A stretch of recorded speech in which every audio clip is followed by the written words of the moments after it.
Hi, Dave Fries here. Just a little bit more on making your will and your estate plan bulletproof to challenge. We've talked about a number of techniques that you can use. We've talked about using an interorum clause. We've talked about using a revocable living trust. We've talked about using insurance policy and other beneficiary designations.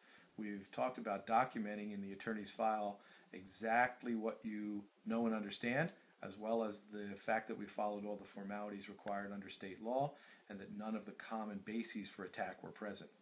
One other thing that you could do, if you're elderly and it's necessary or desirable for somebody to bring you to the appointment, make sure that the attorney has time with you alone, so that if there ever was a challenge, they would be able to testify that despite the fact that someone brought you, perhaps even a beneficiary, that there was no undue influence present. That's important for you and important for that other beneficiary who might be trying to be helpful to you in bringing you.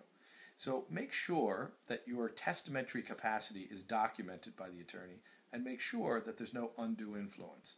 It's often the case where you're quite elderly or maybe you have an early diagnosis of Alzheimer's or some other disability. It's often the case that the attorney will also get a medical opinion stating that you're still able to understand what you're doing and that you're accurately conducting your estate planning. So all of those techniques together can make for a very, very effective, almost bulletproof estate plan. Can somebody challenge your will? It's always possible.